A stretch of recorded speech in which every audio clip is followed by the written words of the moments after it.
Olá, chegou a hora do seu diálogo semanal com os senadores e com as atividades do Congresso Nacional. O Alô Senado está no ar para falar dos assuntos que você escolheu. O decreto legislativo que voltou a permitir a comercialização dos inibidores de apetite, uma proposta para reduzir o analfabetismo no Brasil, a importância dos agentes comunitários de saúde. E mais, hoje tem passeata eletrônica com os debates mais quentes nas redes sociais do senador Paulo Paim. O Alô Senado está começando. Entre os temas polêmicos tratados esse ano aqui no Senado está o projeto de decreto legislativo 52 de 2014, que suspende uma decisão da Anvisa e permite a comercialização de substâncias que inibem o apetite. O projeto foi aprovado em julho, depois de muita discussão. Nos últimos meses, o Facebook do Alô Senado vinha recebendo mensagens pedindo justamente a liberação desses inibidores de apetite. Uma delas é a do Giovanni Luvisotto. Na opinião do Giovanni, liberar os inibidores pode trazer mais benefícios do que malefícios. Ele argumenta que a redução do peso ajuda a prevenir doenças e pode até economizar o dinheiro público que seria usado para tratar essas enfermidades. A senadora Lúcia Vânia, que participou da aprovação do projeto na CCJ, comentou a mensagem do Giovanni. Eu quero dizer ao Giovanni que foi uma alegria a gente poder realmente resolver esse problema. Nós trabalhamos aquilo que era uma grande demanda dos obesos em todo o país. Havia a proibição feita pela Anvisa, todos os médicos, todas as pessoas especialistas nessa área sabem da importância que são esses inibidores, principalmente para a obesidade mórbida. Nós tivemos, Giovanni, uma luta intensa, não foi fácil, mas conseguimos vencer no voto.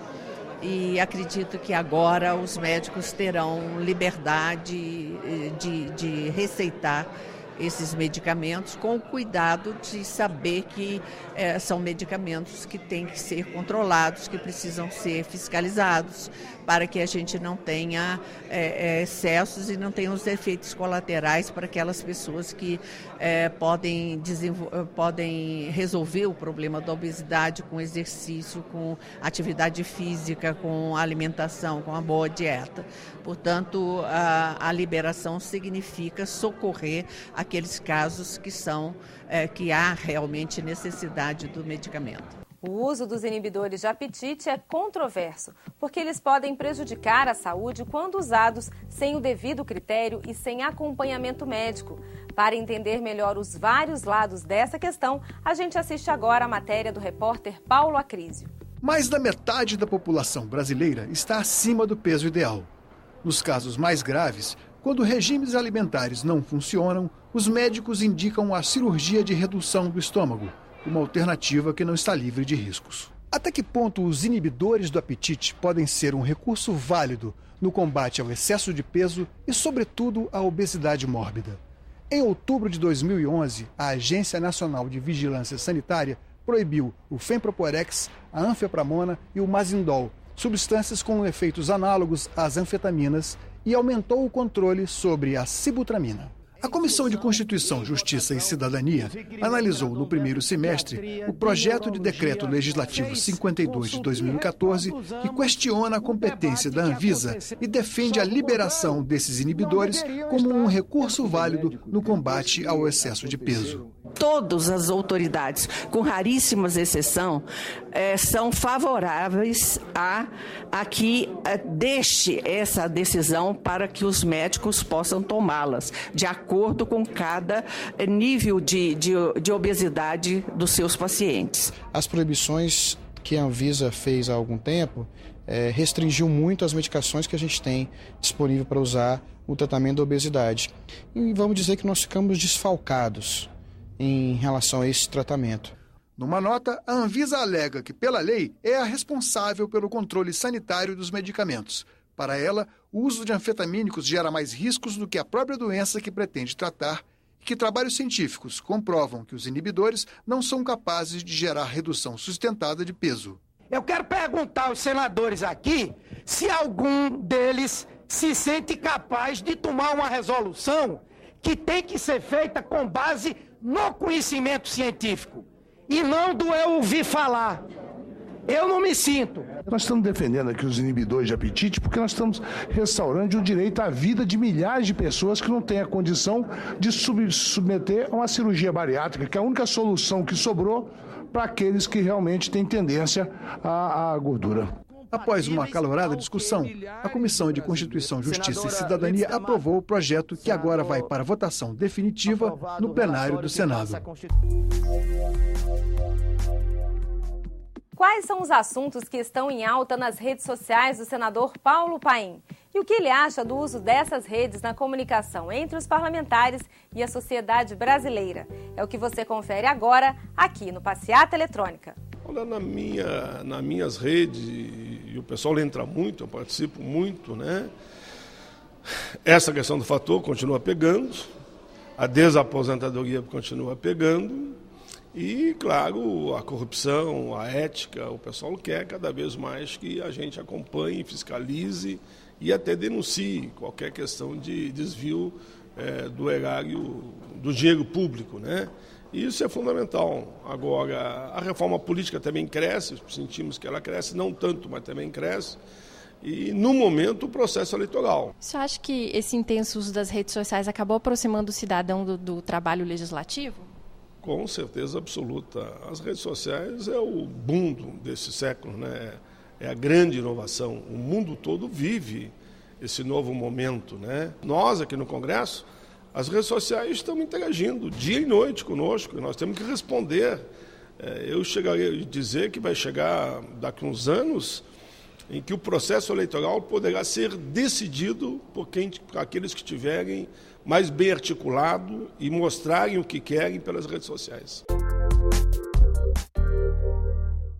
Lá de Rio Branco, no Acre, o Carlos André Menezes de Oliveira manda uma mensagem diretamente para o senador Cristóvão Buarque com uma sugestão para combater o analfabetismo.